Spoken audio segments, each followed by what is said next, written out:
কোরআনুল কারীমে কথা স্পষ্ট আছে, প্রত্যেক ব্যক্তির প্রতিটা পাপ এর কারণ কি? গাফলত। বিশ্বাস করে কোরআনুল কারীমের মধ্যে আছে যত লোক জাহান্নামে যাবে সকলের জাহান্নামে যাওয়ার কারণ কি? ভিন্ন ভিন্ন পাপ আছে। কেউ কুফরি করছে, কেউ শিরিক করছে, কেউ মুনাফিকি করছে, কেউ বিদআত করছে, কেউ কবিরা গুনাহ করছে, ইত্যাদি ইত্যাদি কারণ। কিন্তু আল্লাহ তাআলা বলছে এগুলো তো আছেই বিষয়, ভিন্ন ভিন্ন গুনাহ পাপ, কিন্তু সবার সম্মিলিত একটা কারণ হলো এরা সকলেই ছিল গাফল। কেন কুফরি করলো? গাফলতের কারণ। কেন শিরিক করলো? গাফলতের কারণ। কেন নেফাক করলো?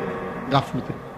আল্লাহকে না বুঝার কোনো কারণ নেই, আল্লাহকে না চিনার কোনো যুক্তি নেই। কেন চিনলেন? চারিদিকে এত কোটি আসবাব আল্লাহকে চিনার জন্য আল্লাহ রাখছেন যে যেদিকে তাকাবে ওই দিকেই যদি একটু ভাবে, দেমাগ খাটায়, সে আল্লাহকে পাবে। এটা একটা সহজ বিষয়। যেই কোনো আমরা ছোটবেলায় আমরাও তো ওয়াজ শুনতাম, তো আমগোর সময় তো দেখছি মুরব্বী ওয়াইজরা হুজুররা কইতো যে বাবা ভেবে দেখেন একই ঘরের এক ডেকসির ভাত, বাচ্চা খাইয়া জোয়ান হয়, জোয়ান খাইয়া বুড়া হয়। হ্যাঁ, তাইলে একই ডেকসির ভাত, একই চালের ভাত, একজনে খাইয়া জোয়ান হইল, আরেকজনে খাইয়া বুড়া হইল, তো বুঝা গেল এই ভাতের কিছু না, এটা অন্য কেউ করছে। যদি এই ভাতের চাইলেই জোয়ান বানাইতো তো সবাই জোয়ান হইতো, আর এই ভাতের চাইলেই যদি বুড়া বানাইতো তো সবাই বুড়াই হইতো। তাহলে বুঝা গেল ভিন্ন কেউ। এই যে আল্লাহকে চিনার জন্য ভাতের চাইলে যথেষ্ট। এক মহিলা চরকি ঘুরাইতেছে, আগের দিনে যে সুতা কাটতো এরকম বুড়া মহিলারে, তো একজনে জিজ্ঞাসা করছে, বুড়ি সারা দিন রাত তো চরকি কাটো, হ্যাঁ আল্লাহ আছে মনে হয়নি? আল্লাহরে চিনুনি? আল্লাহ আসেনি? কাহা আছে? কেমনে বুঝলা? কয়ে আমার এই যে চরকিটা ঘুরাই এটা দিয়েই আমি বুঝছি আল্লাহ আছে। কেমনে বুঝলা? কয় এইটা এই ছোট্ট একটা চরকি, যদি আমি সুতা কাটি, সুতা এটা আমি ঘুরাইলে ঘোরে, আমি না ঘুরাইলে এটা জায়গার থাকে। তাই এই ছোট্ট একটা চরকি যদি আমি না ঘুরাইলে ঘোরে না, আমি ঘুরাইলে ঘোরে, এত বড় সৃষ্টি বুঝি এমনি এমনি ঘোরে। এটা তো এমনি বুঝা যায় যে এত বড়টা কেউ একজন ঘুরাইতেছে, এই জন্য বুঝছি আল্লাহ আছে। তাইলে কেউ তার চরকির দিকে তাকাইলে কি খুঁজে পায়? আল্লাহ। जिधर देखता हो तू ही तो, हजर में शजर में तेरे रंग बू है। बुजुर्गाने दीन बोले যে আল্লাহ যেদিকে তাকাই যেন আপনাকেই দেখি। পাথরের দিকে তাকাইলেও আপনাকেই দেখি, গাছের দিকে তাকাইলেও আপনাকেই দেখি। जिधर देखता যেদিকেই দেখি মনে হয় যেন কাকে দেখা যায়? আল্লাহকে দেখা যায়। আমার আল্লাহর কুদরত দেখা যায়। এই জন্য আল্লাহ তাআলা বলছেন অফি আনফুসিকুম আফালা তুবসিরুন। আল্লাহ তাআলার কুদরত, আল্লাহ তাআলার অস্তিত্ব, আল্লাহ তাআলার উপলব্ধি এ তো তোমার নিজের মাঝে, তুমি কি দেখো না? আফালা তুবসিরুন, তোমরা কি দেখবে না?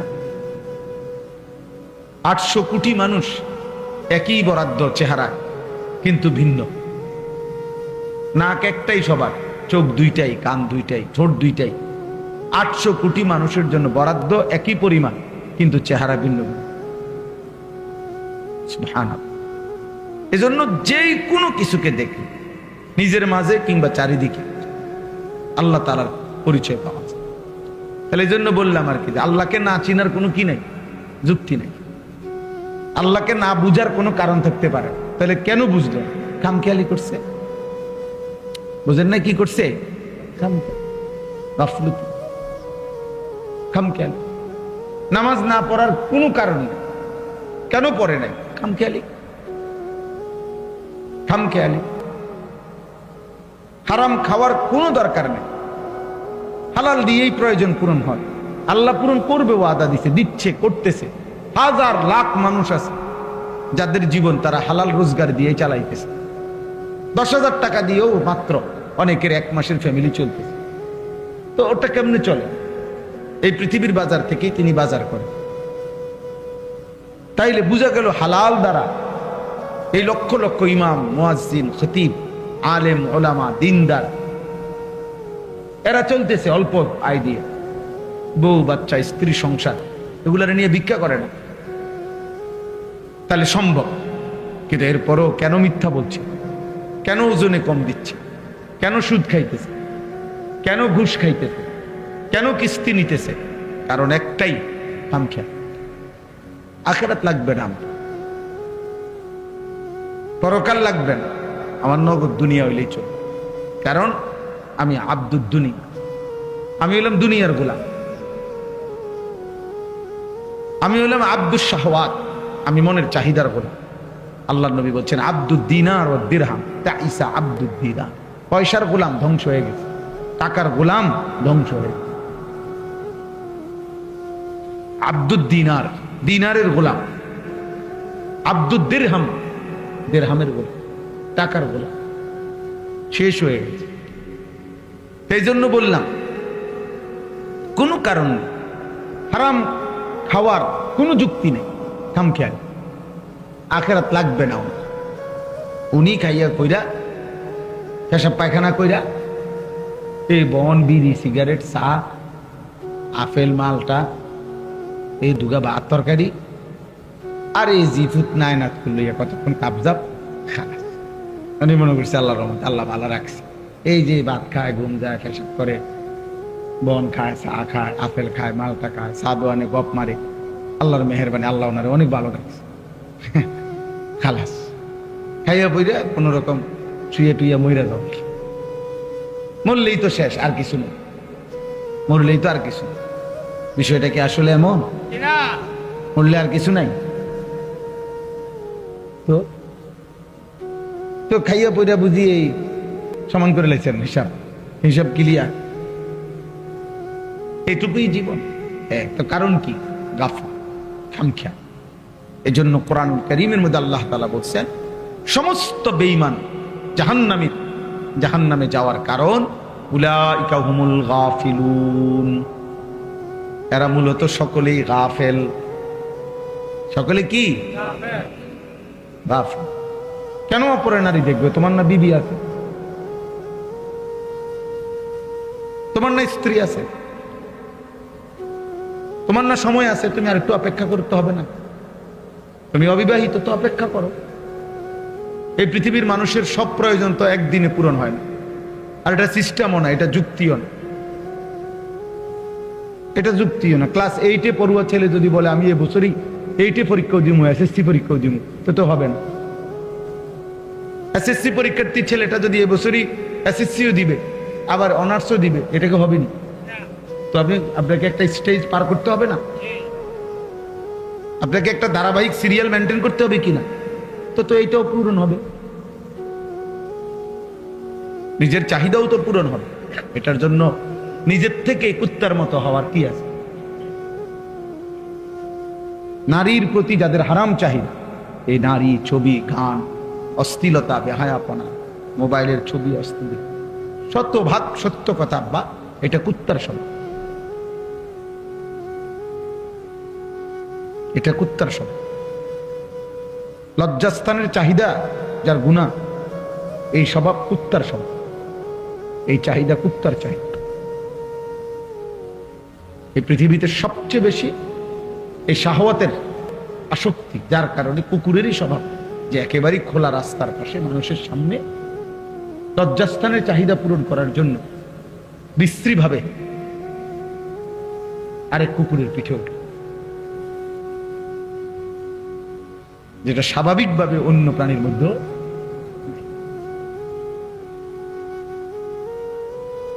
এই জন্য এটা গুরুত্বপূর্ণ।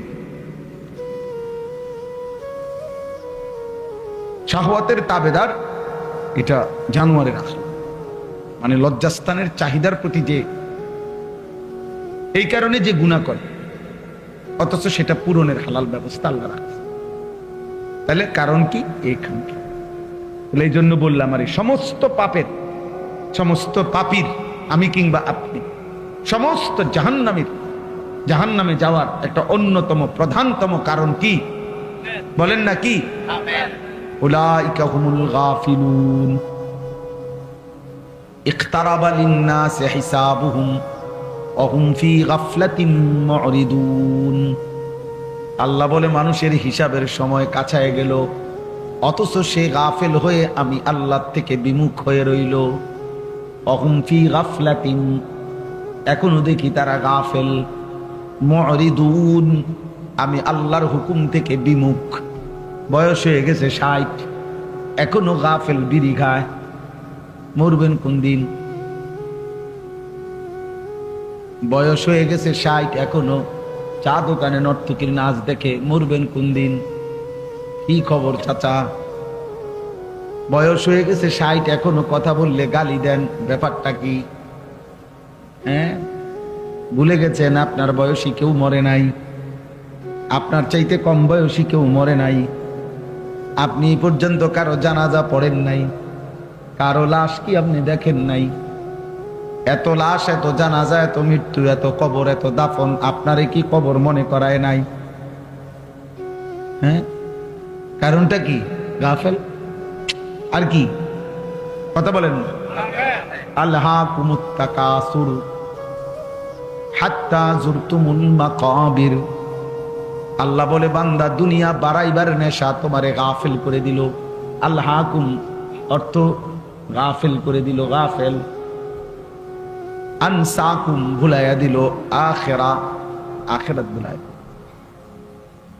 আখিরাত ভুলাই। এই গাফলত কোরআনে বহুভাবে এই কথাটা আল্লাহ তাআলা বলছেন। গাফেল হইও না, গাফেল হইও না। গাফলত অভিশাপ। নবীজি সাল্লাল্লাহু আলাইহি সাল্লাম, শুনে, নবী সাল্লাল্লাহু আলাইহি সাল্লাম তার 63 বছরের জীবনে আল্লাহ তাআলার কোন এক জাররা, এক বিন্দু, এক সুতা আল্লাহ তাআলার একটি হুকুম পালনের ক্ষেত্রে জাররা পরিমাণও কোনোদিন কমতি করে নাই, ঘাটতি করে নাই, বিরতি দেয় নাই, বাদ দেয় নাই, অবহেলা করে নাই। এক সেকেন্ডের জন্য কোনোদিনও না, কোনোদিনও না। নবী সাল্লাল্লাহু আলাইহি সাল্লামের অসংখ্য কাজে নবীর ফিকির, মেহনত, নবীজির অস্থিরতা, নবীজির পেরেশানি, কষ্ট আল্লাহ বরঞ্চ সান্ত্বনা দিয়া থামাইছে, থামাইছে। দোস্ত, যেভাবে আপনি দাওয়াতে মানুষকে আল্লাহর দিকে ফিরাবার জন্য পাগল হয়ে যাচ্ছেন, আপনি তো মরে যাবেন। থামেন, দুদিরা।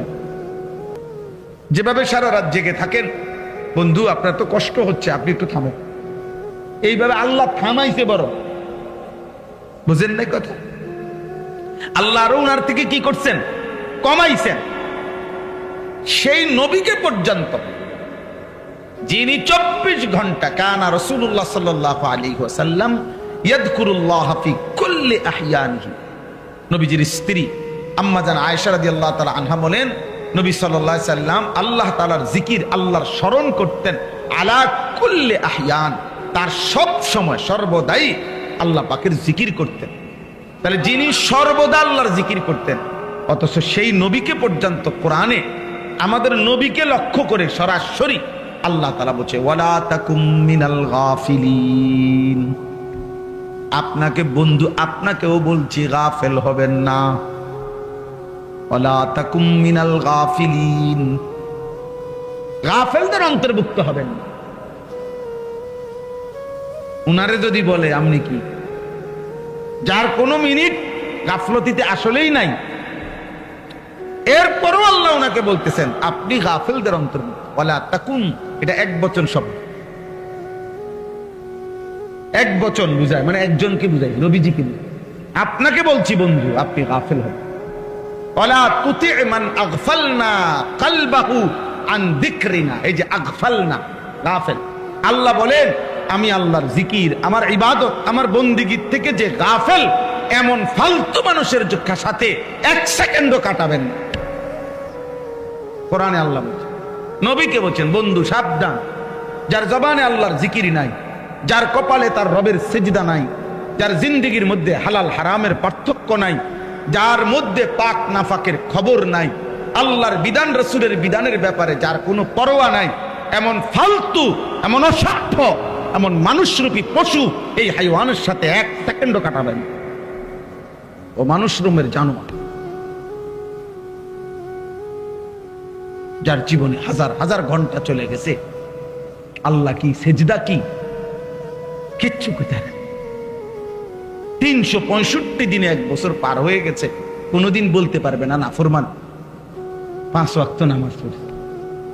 কত বড় নিকৃষ্ট মানুষের বাচ্চা, কত বড় জঘন্য হাইওয়ান, কত বড় নিকৃষ্ট পশু এটা।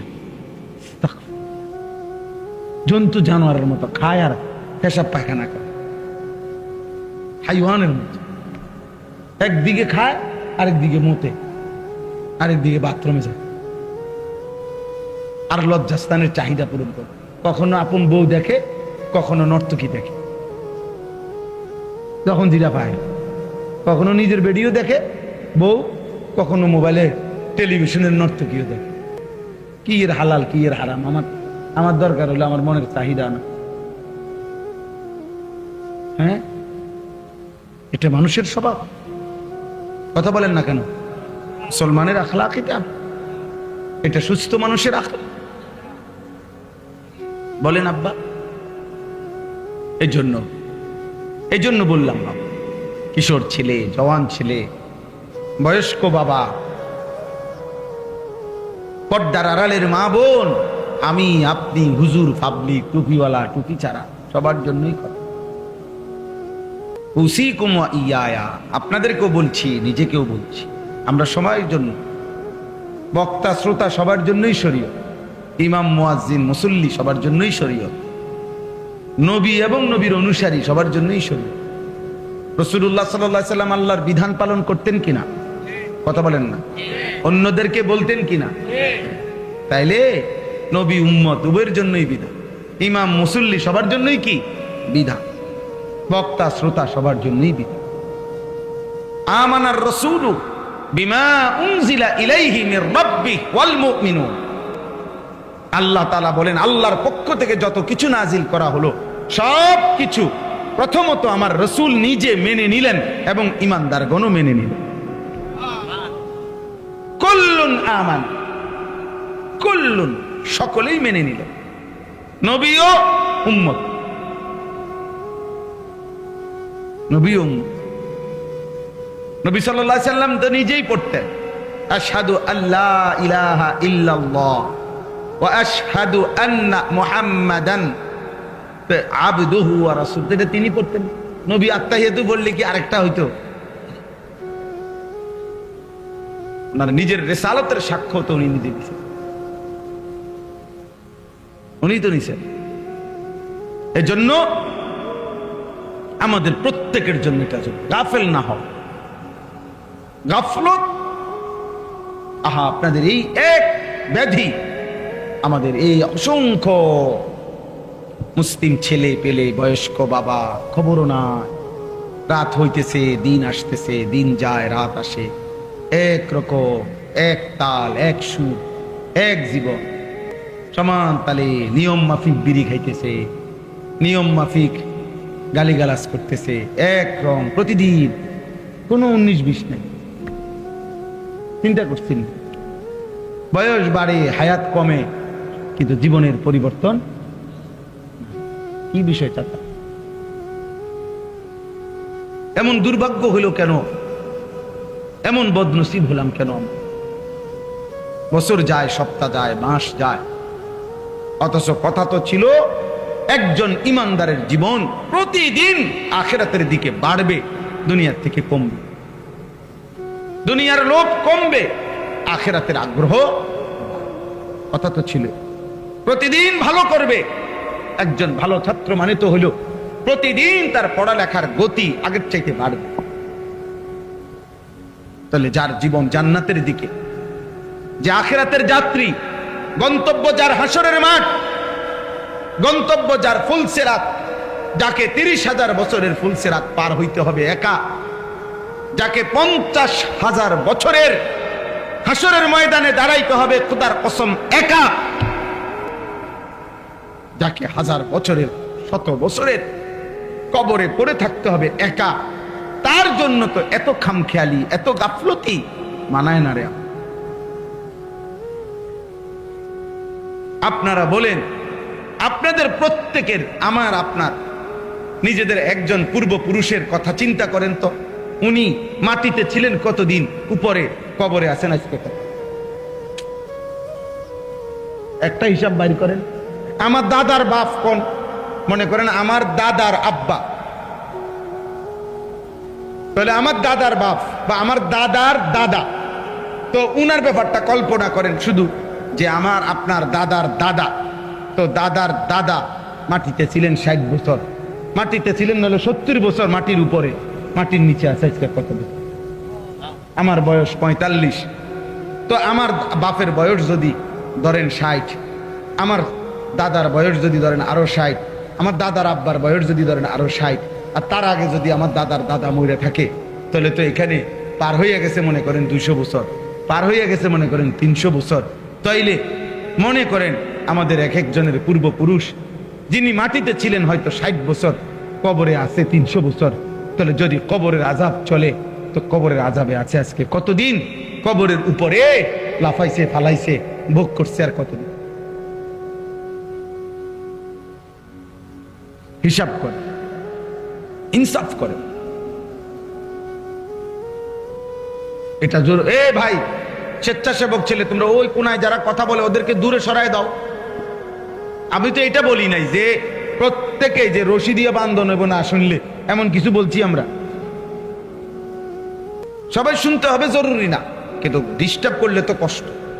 তুমি বাধা দিও না, তুমি শূন্য না, অসুবিধা নেই, ক্ষতি করো না তুমি। তাইলে বলেন, এই জন্য আমি আপনাদের কাছে, আচ্ছা আপনারা আর একটা বেঈমানের কথা পূর্বের জামানার যে কোনো ভাবেন তো, যে কোনো একটা নাফরমানের কথা ভাবেন। আচ্ছা ধরেন আবু জেহেল, ধরে নেন, আমরা একটা হিসাব করি। আবু জেহেলের নামটা ভাবেন। এখন হইলো আরবি হইলো 1447 হিজরি। কত হিজরি কোন?